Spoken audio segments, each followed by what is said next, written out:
Le moment de vérité, je viens de voir passer la voiture jaune de la poste. Je suis allé voir dans la boîte, j'étais un peu prévenu et c'est bon, c'est là. Et je prends le risque. Alors peut-être que la vidéo sera pas publiée, peut-être que dedans, l'histoire là, c'est tout raté. Mais au cas où ce soit pas raté, comment on le ferait pas ensemble? On le faisait autrefois quand on faisait les services de presse en vidéo. Là, c'est du costaud. Oh, j'ai un. Et... Ben, on va en parler des histoires de porc, tout ça, mais en même temps, ça, c'est du vrai emballage professionnel. Ce qu'il y a dedans. Tchac. Ah bah ouais, c'est un livre, vous en doutiez pas. Bon de livraison, signé Immatériel, mes copains, je vais vous en parler. Eh ben, voilà. Au moins, extérieurement, ça l'est pas raté. Et hop là! Alors, de quoi il s'agit? Vous savez que ça fait maintenant 5 ou 6 ans, je dois avoir 50 ou 60 titres, j'ai fait mon propre label, tiers-livre éditeur. Et évidemment, tout ça c'est en économie très précaire. Je me suis familiarisé avec le print on demand. Ça veut dire que, bien sûr, là, il y a des stocks et que tu payes, tu immobilises de l'argent, mais en gros, c'est quand même limité. Et puis, les commandes se font par mon site. Donc, disons que si quelque chose, imagine que je le mets 11 ou 13 euros, mais là, il y a fabrication 2,5 euros, et il y a le port 5 ou 6 euros, et puis il reste de quoi. Faut faire tourner la comptable, faut faire tourner l'URSSAF, faut faire etc. etc. Tu as une petite marge, ouais, disons que au rythme où j'envoie les enveloppes, c'est pas ça la détermination première. C'est quoi la détermination première? Eh bien, tiens, je reprends Commonplace Book de Lovecraft. Maintenant, il est en poche, il est partout, tu le trouves, et puis, ouf, heureusement, c'est ça un peu qui fait la matérielle. Mais les Lovecraft, la première fois que j'avais parlé de Commonplace Book, au seuil, ils m'ont dit, mais on va pas le publier, personne connaît. Ben justement, c'est pour ça. Et c'est ça qui m'avait décidé à lancer ma propre collection tiers-livre. Alors maintenant, des Lovecraft, eh bien, j'en ai comme ça. Rêve dans la maison de la sorcière, 3 histoires new-yorkaises, Ténèbres sur Innsmouth. Alors Ténèbres sur Innsmouth, pareil, repris en point-seuil. Et vous voyez le format des petits points-seuil, comme c'est élégant. Il y a quelque chose là qui m'attirait beaucoup dans les petits livres. Je vais y revenir au Lovecraft. Deuxième point, c'était chez Minuit, par exemple. Un fait divers, 1994. Mais un livre qui est important pour moi parce que, bon, c'est un type qui se prend un coup de couteau de façon arbitraire. Et il y avait très peu de documentation, mais simplement, moi, je connaissais les lieux parce que quasiment c'était les mêmes baraques, les mêmes pioles où on avait nos colocs. Quand j'étais une des pires périodes de ma vie, quand on était là, étudiant aux arts et métiers, puis ils ont fini par me virer. C'était toute une vie chez Verdier. Mais il y a aussi mon deuxième livre chez Minuit qui s'appelait Limite. Et Limite, c'est 1985, j'ai rédigé à la Villa Médicis. Et évidemment, à l'époque, c'était machine à écrire manuelle. Eh bien, il y a quelques années, je l'ai tout recopié en rajoutant en même temps une sorte de feuilleton 11, Limite et commentaire de Limite. Et il y a une phrase de Jérôme Lindon que j'ai toujours regardé. Le deuxième livre est toujours le plus difficile à écrire. Et c'est ça que j'ai gardé comme titre maintenant. Le deuxième livre est toujours le plus difficile à écrire. Et ça même, c'est des questions que souvent j'ai renvoyées à des collègues et amis auteurs. Combien on a de livres sur un parcours d'auteur qui sont plus disponibles? Hop là, cherche toujours, pas réimprimé. Dans ce cas-là, les droits nous reviennent. Il suffit de demander. En général, c'est à l'amiable, mais on en a parlé avec Volodine, avec Pessan. Mais faites-le, les gars. Pourquoi? Est-ce que c'est pas un devoir, même vis-à-vis de nous, de notre fierté, de notre dignité? Ce qui était mon deuxième livre, là, pour moi, c'est quelque chose où j'ai joué grave de ma vie. Aujourd'hui encore, esthétiquement, artistiquement, je l'assume. on le laisse là dans le mouroir ou alors les recycle-livres. Heureusement qu'ils sont là, ceux-là, Momox, Sanko, sur les désherbages de bibliothèques. Mais est-ce que c'est pas à nous d'assurer la présence artistique de ces travaux? Ben justement, c'est pas compliqué. On a tous les outils. Alors il y a d'autres dimensions, il y a des textes originaux, là par exemple Peur, ces textes que j'ai élaborés là en performance, j'ai notes sur Balzac, j'ai des traductions, j'ai fait une traduction de Bartleby, c'était important pour moi de refaire son Bartleby, les histoires de fantômes d'Ambrose Bierce, puis venait souvent la question, mais si je veux le commander dans ma librairie, je fais comment? Ben non, c'est sur le site. Bon, bah, on est habitué à ça. Combien de choses? Là, je vois le petit câble de micro, là, ou le micro lui-même, ben, on commande sur Internet. Les billets de train, tu peux pas faire autrement. Donc ça aussi, ça s'est banalisé. J'y trouve même quelque chose d'important. C'est-à-dire, autrefois, tu avais les salons. Oh, il y en a encore, un salon, les fêtes du livre. Avec, tu fais des dédicaces, tu es assis sur une chaise là, avec une carafe d'eau éventuellement. Tu parles à ton voisin, parce que pendant ce temps-là, il y en a bien un là, qui est connu, là, qui vend tous les livres. Mais toi, tu vois, non, c'est fini ça. Alors tu dis, oui, mais il y a un contact direct avec le lecteur. Ben oui, mais le contact direct avec le lecteur, quand ça passe par le site, un petit mail. Un jour, un qui m'a dit, mais alors tu fais toi les enveloppes? Bah ouais, je fais les enveloppes. Au contraire, c'est l'occasion d'un petit salut, d'un petit post-it que tu mets à l'intérieur. Et ça, je le vis bien. Mais par exemple, étrangement, vous savez, en France, il y a quelque chose, c'est les bibliothèques, médiathèques, il y en a beaucoup, il paraît. Voilà, en 6 ans, je crois que j'ai jamais eu une seule commande de bibliothèque. C'est normal, parce que ça passe par des procédures de marché public, et marché public, ça passe par... Bon, alors, on y arrive. Là, quand j'ai commencé le livre numérique, c'était avec Immatériel. Immatériel, Xavier Cazin, Julien Boulnois, ils étaient que deux à l'époque. Ils avaient travaillé plusieurs années pour une maison d'édition américaine, Horae, qui était la pionnière, là, comme c'est des éditions numériques. Un jour, Horae ferme sa filiale française. Je vous accompagne pour chercher vos affaires dans votre bureau. Et puis, terminé. Et c'est là qu'on a lancé Publi.net. À l'époque, c'était comment on va diffuser des textes sur... Là, on appelait ça livre numérique. Alors évidemment, même moi je m'en sers. On est plein à avoir des petites liseuses comme ça et faire que sur ces liseuses, c'est quelque chose de qualité, en plus à pas cher. C'était un vrai enjeu. Et l'amitié est toujours restée avec Immatériel. Et puis, eux, ils me voyaient faire le print on demand. Le print on demand, pourquoi j'y arrivais? Ben parce que j'avais appris les métadonnées, j'avais appris les choses de la distribution informatique, j'avais appris déposer des fichiers sur un serveur.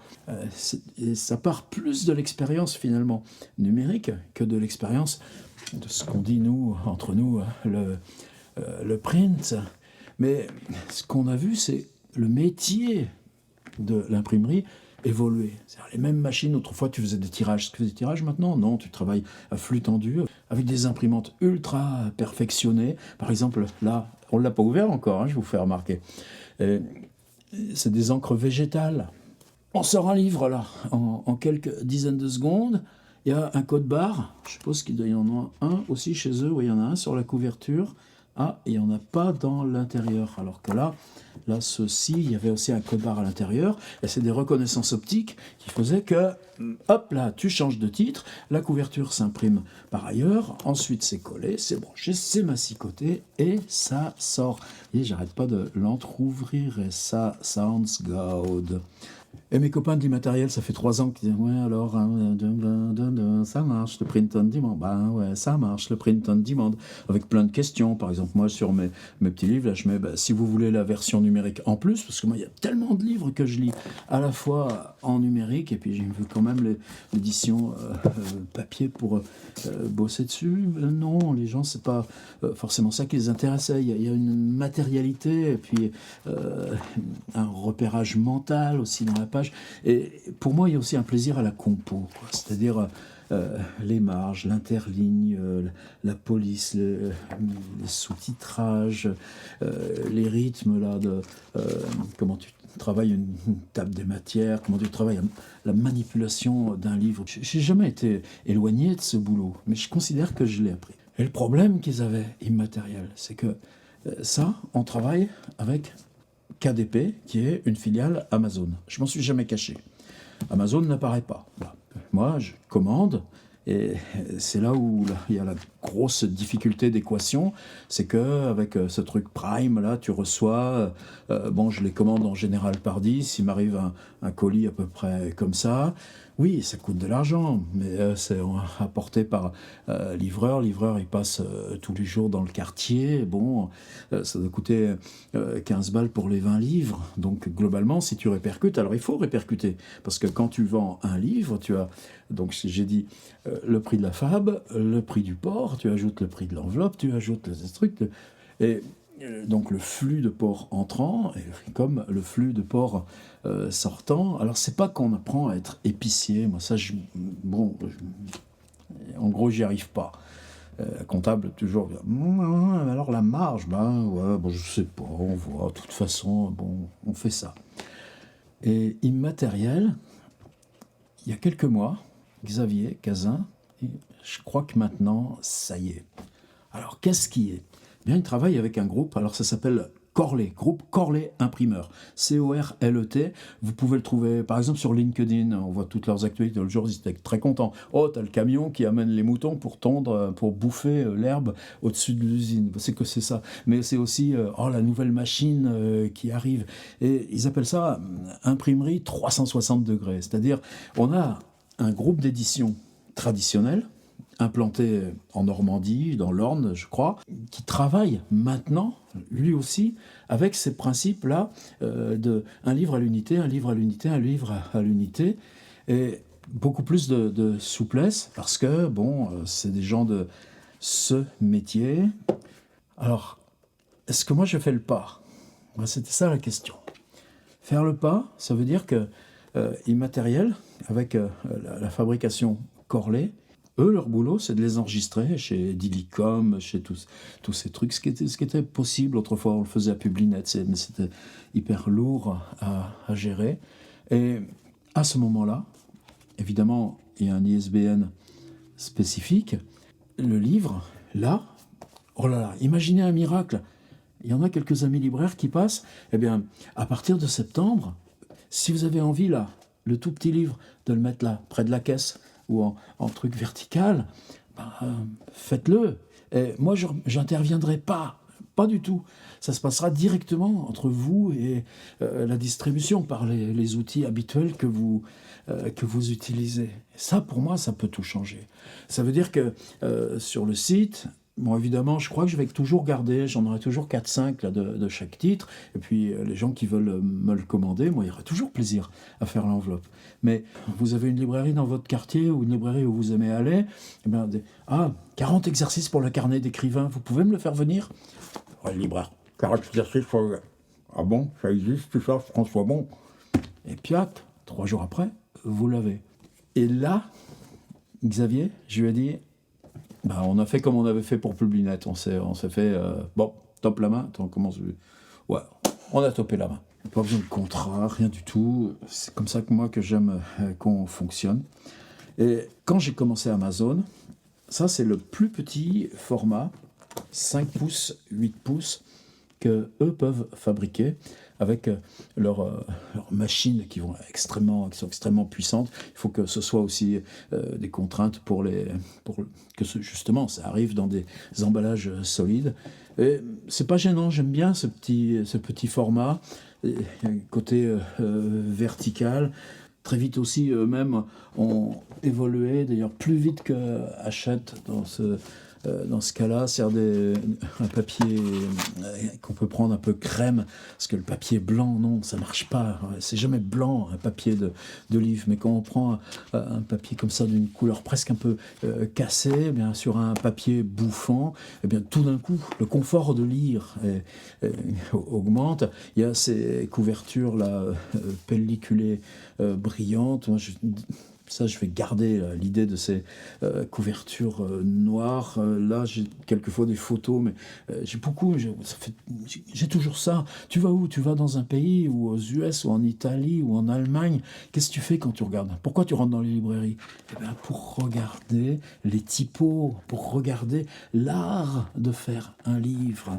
Alors avec Tiers Livre Éditeur aussi, j'avais eu envie de travailler un format plus grand. Format plus grand, ça veut dire que tu fais des choses minces, mais pour moi c'était... bon, j'ai un peu quitté cette vie-là. Mais tu as le sac à dos, dans le sac à dos, tu as l'ordi, eh bien, quelque chose de mince et de cette taille-là, tu peux le glisser, en gros, c'est pile le format iPad, quoi, c'est pas le format téléphone, mais donc tu peux le glisser dans le sac avec ton outil informatique. Et pour moi, c'était des cahiers de recherche, des cahiers de création.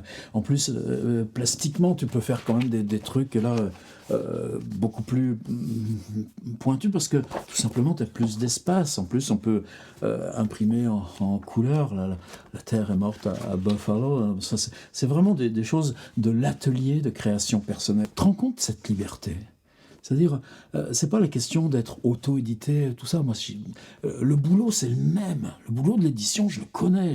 J'ai eu des collections au Seuil, chez Albin. C'est ça, peut-être le truc qui était le mieux avec eux, c'est qu'on travaillait en toute petite équipe et l'auteur avec aussi les maquettistes, les graphistes, etc. Cette idée de cahier mince à glisser comme ça dans le sac avec l'iPad ou l'ordi, j'y croyais dur comme fer. Figurez-vous, ça n'a jamais pris. Bon, de temps en temps, il en part parce que les gens sont gentils avec moi, mais non. Alors là, la réflexion, c'était de dire, ok, on y va. Qu'est-ce que c'est cet objet que je vais proposer à partir de mes textes pour mettre en librairie? J'ai pas honte de ça. J'ai passé aussi des heures. Je suis allé traîner chez Gibert, par exemple, pour vraiment me refaire moi mon bilan intérieur. Je suis allé aussi à la librairie à Flammarion à Beaubourg, là où on est plus sur les choses expérimentales, art, etc. Alors je dis pas que j'ai copié Alia, parce que franchement, ce petit format là, il est partout, quoi. Mais quand même merci Alia, parce que on est sur du 10-17, donc on est plus petit que ce format-là. Mais c'est 10-17, pour moi, il y a quelque chose là, c'est le truc que tu mets dans la poche, c'est la chose que tu emmènes avec toi, c'est le truc qu'en librairie, t'as pas la grosse religion, le culte là, du roman pour les prix littéraires. Et merci Alia d'avoir été, je crois, les premiers, alors en plus eux, il y a les rabats et tout ça, mais quand même, pour moi l'inspiration venait de là, et en particulier des livres de Bruce Begou, Zéro Police, Historique 66 Motel, lieu commun, et puis ce magnifique le parc là dans la fiction. 10 ans et 6 mois, là, l'expérience de s'en aller en librairie, elle supposait justement j'allais dire voyager petit, comme on dit, vous savez, de partir sur ce petit format. Alors voilà, je l'ai dans les mains. J'en ai commandé 2. Ouais, comme ça, il y en aura un pour offrir. Et pour moi, c'est gagné. Alors évidemment, vous savez qu'on bosse là-dessus. Et non seulement on bosse, mais après, on l'attend. Par exemple, alors voilà, là, moi, j'ai un QR code et un QR code qui envoie un dossier numérique avec des textes d'appui, puisqu'il s'agit d'exercices d'atelier d'écriture. Donc les extraits en question, les compléments, ce sera par le QR code. Le livre et le numérique vont ensemble. Là, par exemple, je vois que la table des matières, je l'ai faite commencer tout en haut de la page et elle s'arrête ici. Je crois que si je la fais commencer là, eh bien, elle s'arrêtera par là et elle sera, par contre, en taille de police. Je crois que c'est du 10.5. Ça va très très bien. Vous voyez, c'est ce genre de petit affinage que maintenant je vais faire. Par contre, là, il y a un énorme plantage. Vous voyez, l'introduction qui aurait dû être ici, elle n'est pas en belle page là. Ouh là là, ça c'est de ma faute. Mais ça, c'est des choses que je maîtrisais complètement là sur le système Amazon. Là, avec une visionneuse différente, vous voyez. Alors, je me suis fait avoir. Ou alors, c'est parce qu'il y a un saut de page qui existait là dans la table des matières. Alors, c'est ce genre de choses. Bon, ça veut dire que là, ces 2 livres, ouais, c'est la première crêpe. Mais après, qu'est-ce qu'il faut regarder? Il faut regarder cet équilibre, justement. Alors déjà, la reliure, là, la reliure intérieure, est-ce qu'elle est bien symétrique? Vous voyez, il y a peut-être une toute petite dissymétrie ici, mais ça, c'est pas grave, mais ça se règle quand même. En tout cas, il y a bien largement du blanc qui est là. Bon, toutes mes belles pages sont passées à l'inverse. J'ai des lettrines validées, tamponnées. Par contre, il faut vite que je refasse cette correction. Si on est à la fin, j'ai une bibliographie. Alors, bibliographie, c'est pareil. Vous voyez, là, c'est quelque chose là qui arrive juste en fin de... Là, je vais la mettre en belle page. Mais c'est ça, le travail des épreuves sur un livre. Alors, par contre, moi, ce que je voulais, c'est toucher ça. Alors, qu'est-ce que je vais en faire de ça? Là, qu'est-ce que j'ai pris comme premier essai? J'ai pris un livre tout récent. Regardez, j'en ai encore une pile. Hop là, c'est une expérience qu'on a faite à l'automne, où pendant 40 jours, tous les jours, là on était, je crois, 110, 120 à le faire. Ça fait que tous les soirs, moi je me faisais une compile à partir de ce que je recevais, mais c'était là où venaient les idées. Donc c'était se dire pendant 40 jours, c'est pas des ateliers d'écriture, c'est-à-dire le travail de carnet, tout ce qu'on peut travailler dans un carnet. La citation, l'observation, les choses de mémoire, déplier tous les paramètres des carnets d'écrivains, il y en a plein dans les bibliothèques. Et ça a été un régal, cet atelier. Et l'idée, c'était que justement, comment tu fabriques, comment tu t'armes pour, en développant la pratique de carnet, eh bien, faire que dans les conditions, quand tu n'es pas sur un gros boulot, quand tu as besoin de te régénérer, tu puisses avoir avec toi ton atelier personnel. Et je l'avais imprimé justement dans cette collection grand format. Vous voyez, ça fait 120 pages. Ça a été formidable là, pendant 3 semaines. Paf, j'en ai des grosses bassines à la poste et tout. Alors j'en ai recommandé. Puis oui, là maintenant, il m'en reste une douzaine sur le dos. Bon, c'est pas grave. De toute façon, j'en ferai cadeau. C'est le premier que j'ai pris pour faire justement cet essai. Et vous voyez que même d'un coup d'œil, on repère ce qu'il y a à faire. Moi, l'angoisse, c'était plus sur est-ce que c'est lisible? Est-ce que les marges sont bien? C'est peut-être réduire de 2 mm les marges extérieures, augmenter là de 2 mm la marge intérieure. Ça va être la deuxième épreuve. Vous voyez, il y a des petits sauts de ligne manuels à introduire là, parce que là, par exemple, dans le sous-titre 20, la scène est muette, mes mots sont pris. Le mot pris avec la parenthèse est juste là, donc je mettrai un petit saut de ligne manuel. Et ça, j'aime ce boulot-là. Pense pas l'écriture sans penser sa publication. Ça, c'est un travail fondamental qu'on fait, nous aussi, en accompagnement, creative writing, master création littéraire, etc. La couverture. J'ai jamais été fort pour les couvertures, mais quand je me suis lancé là, je me suis dit, il faut que tu le fasses toi-même, il faut que tu assumes toi-même. Je crois que j'ai réussi à faire des progrès. Là, je voulais garder cette... Puis là, franchement, aucun problème de matière. Le papier est beau, c'est un papier de qualité, c'est un papier d'imprimeur. C'est pas un papier de machine industrielle. Et ça, merci Cazin. Là, t'as bien fait. Là, c'est gagné. Ouais, je l'aime ce papier, et ça, c'est important. La couve, elle est à peu près... Ouais, je pense qu'on est dans le même processus ça, de fab, d'épaisseur. Il peut y avoir toujours le défaut qui sera moindre. C'est pour ça aussi que je voulais une toute petite taille, un livre très vertical, et qui peuvent avoir tendance à bâilloter avec ce procédé industriel. Je m'étais dit, non, tu y vas résolument dans une couve typographique, des caractères très fins. Alors, ils seront bâtis sur le même modèle, c'est-à-dire là, cette espèce de turquoise, cette espèce de rouge sombre et le blanc, c'est des choses que j'utilise déjà là dans ma version actuelle. Vous voyez, c'est la même couleur. H.P. Lovecraft en rouge, Ténèbres Innsmouth avec ce turquoise et le sur qui vient là. Donc, et ça, je voulais simplement l'affiner. Le livre est petit, donc il faut que le trait soit plus fin et que je vienne en bordure là. Alors, c'est pas évident. Par exemple, avec leur gros tirage, il faut toujours que tu gardes là, 7-8 mm parce que tu vois les livres, ça, tu vois qu'il y a un petit battement là, de 2-3 mm tout le temps. Là, je savais que chez eux, j'aurais plus de précision, donc je pouvais m'approcher du bord. Là, j'avais toujours un logo. Alors ça, c'est aussi... Tu luttes toujours contre ta paresse. Là, par exemple, j'avais toujours voulu un pitch, parce que si tu commandes sur Internet ou sur Amazon, tu vois qu'il y a toujours cette petite vignette là, de couve, et donc que le pitch soit inséré directement sur la première page. Bon, là, ce ne sera plus le cas. Il est classiquement au dos du livre. Et... au lieu du gros logo, c'est simplement marqué. Alors qu'est-ce que j'ai remarqué? Tiers-livre, éditeur? Non, j'ai voulu marquer le tiers-livre. C'est quoi le tiers-livre? Ben, c'est mon site. Tu comprends? C'est affirmer le bloc que constitue petit à petit ton travail. Et ça, c'est ma dignité. J'ai 70 balais, une sorte d'autorisation intérieure. Alors ici, par contre, croyez que j'avais tout à l'heure, j'ai fait semblant d'être sûr de moi là, en ouvrant le paquet. Mais c'était ça l'attente. C'est-à-dire qu'ici, il y aura la collection. Alors, les ateliers d'écriture, donc le premier à sortir, donc dès que j'ai fait ces petites corrections, ça y est, on lance.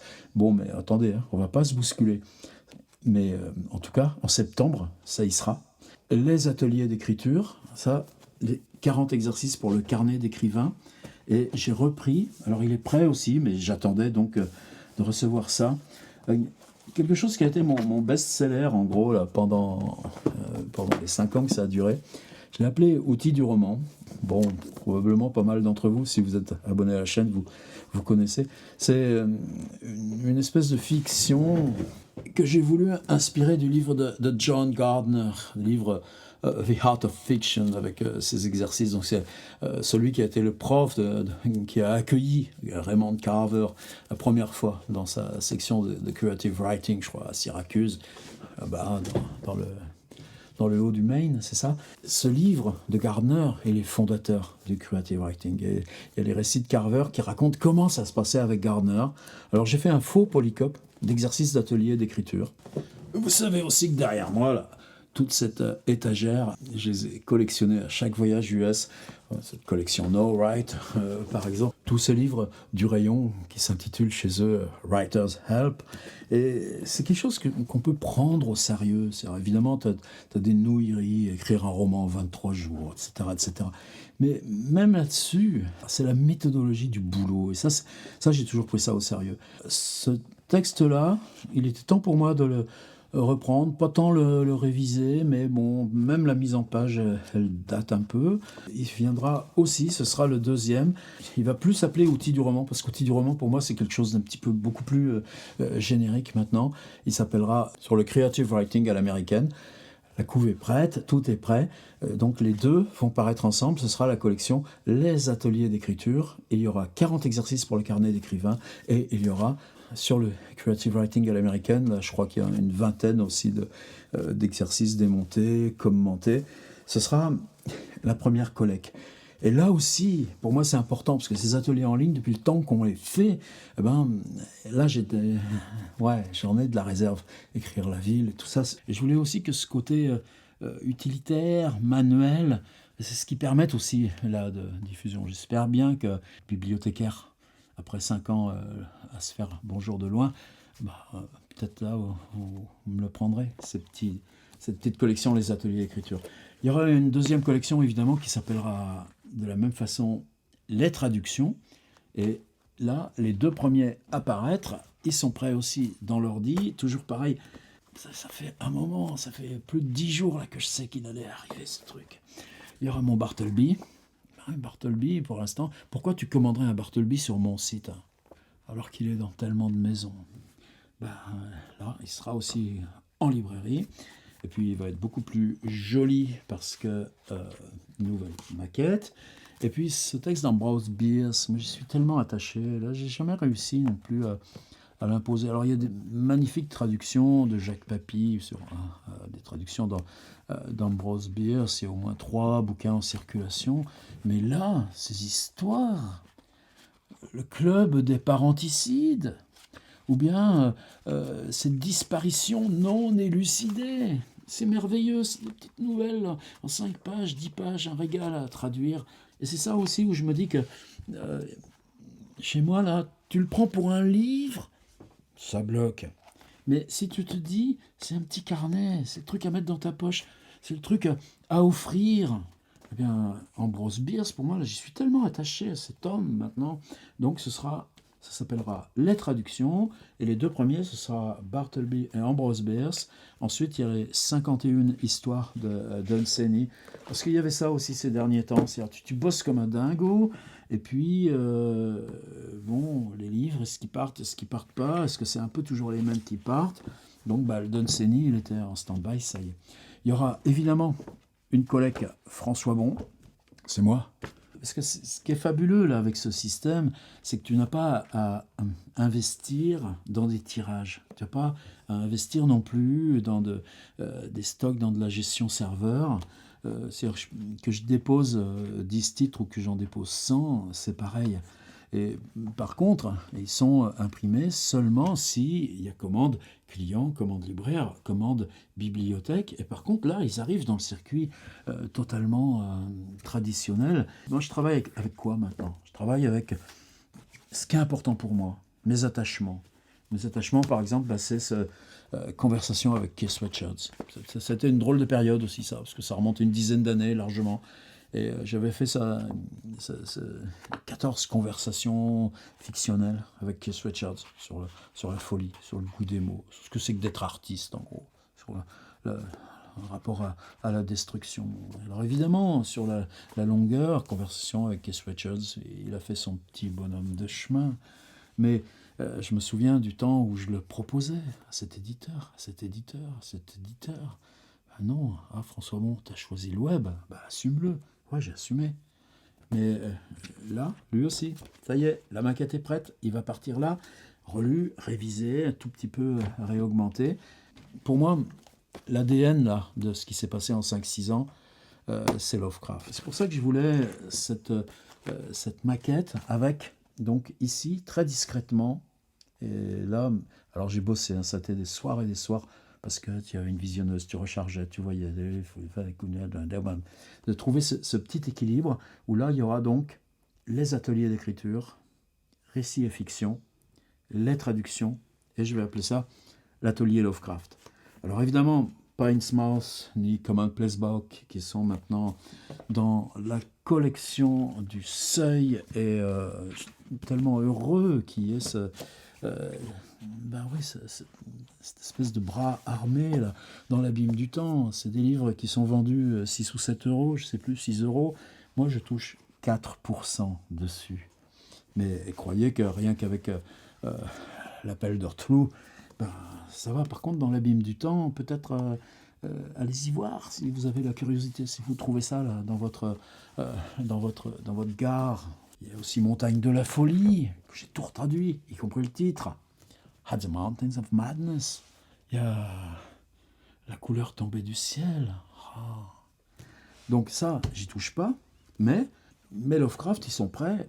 Pareil, je n'aurai qu'un format. Et l'atelier Lovecraft, le premier, ce sera Rêve dans la maison de la sorcière, sacré titre. Les 3 histoires new-yorkaises. Puis j'ai aussi le carnet de 1933. Et j'ai aussi La peur en embuscade, etc. etc. Et après, si, amis du seuil, si par hasard vous passez là, quand vous les voulez, évidemment, moi, toujours prêt à augmenter, mais on en a fait 2 cette année. Dès que vous êtes prêts, on y va. Voilà, en gros. Alors, il y a d'autres choses aussi. Tout à l'heure, je disais récits et films. Dans cette collection, j'avais repris des textes écrits dans ce grand moment là où on faisait des ateliers avec les sans-abri à Nancy, La douceur dans l'abîme. Alors là, ce livre-là ne m'appartient pas, mais j'avais fait un texte personnel aussi qui s'appelle Abîme aujourd'hui, la ville, dans cette collection. Pour ce qui est des livres repris de Minuit et Verdier, je ne suis pas sûr de le faire très vite. Par contre, le 2e livre est le plus difficile à écrire. Pour moi, c'est important qu'il existe dans ce circuit. Mais je ne sais pas si là, il n'y aurait pas quelque chose à faire aussi. On peut tout faire avec ces éditeurs. C'est pour ça que j'ai voulu aussi m'apprendre à faire un livre grand format avec ce Rabelais, là, 520 pages, là, cartonné. Alors c'est très possible qu'aussi en septembre, je fasse une version souple, mais dans ce même format, qui sera donc dans le même circuit. Doucement, hein, on en reparlera. Mais disons que par exemple, limite, un fait divers et Calvaire des chiens, devenu maintenant 1988 Berlin, plus c'était toute une vie de Verdier. Pourquoi pas faire un livre un peu grand format qui aura justement l'ensemble des 3 ou 4 romans à l'intérieur? Mais c'est ça qui est dingue, tu comprends? c'est quoi le paradigme, l'axiome, la bascule?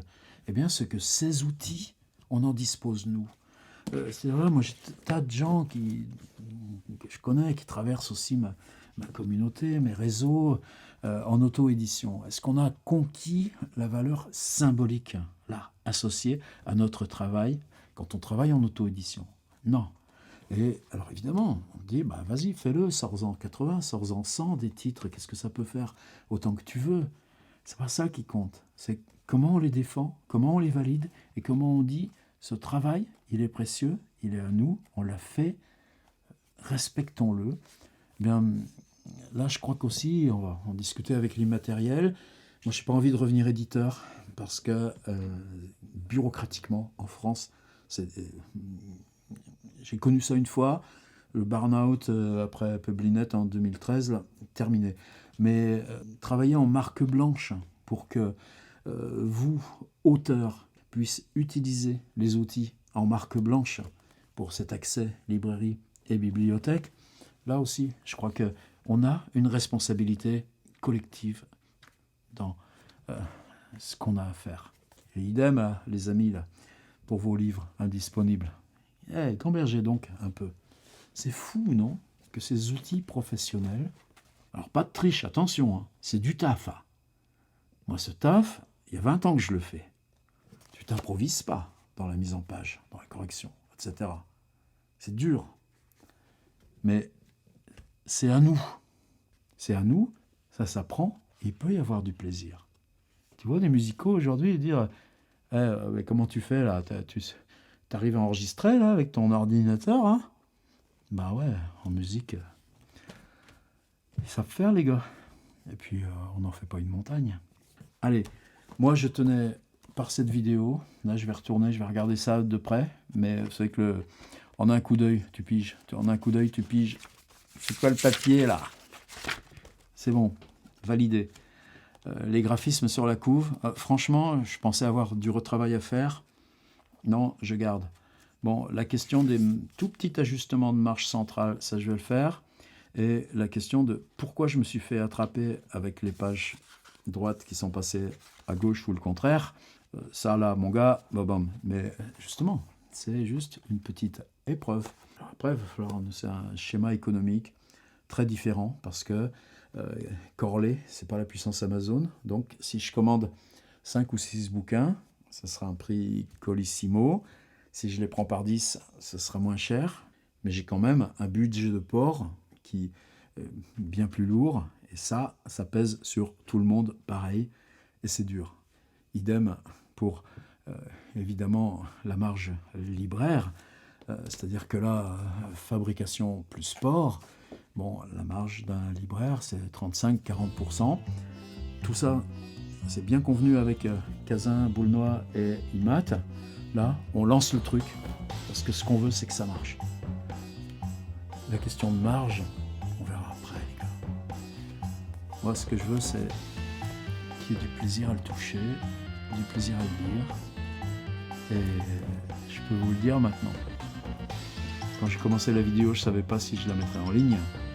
Bah ouais, la preuve, d'ailleurs. À tout bientôt, je vous en donne des nouvelles. Mais soyez sûr qu'en septembre, 40 exercices et sur le creative writing à l'américaine, conversation avec Keith Richards et Peur, les Lovecraft, 3 histoires new-yorkaises, Rat dans la maison de la sorcière, Ambrose Bierce et Bartleby. J'arrive avec une petite caisse, 10 titres dedans, et c'est dispo pour les libraires, ça va l'être, c'est dispo pour les bibliothèques, ça va l'être, et c'est quoi? C'est une aventure de vie. Ça, c'est un pacte qui se renouvelle constamment. T'aurais pu le faire plus tôt? Non. Tu repars encore à zéro et tu repars là comme ça?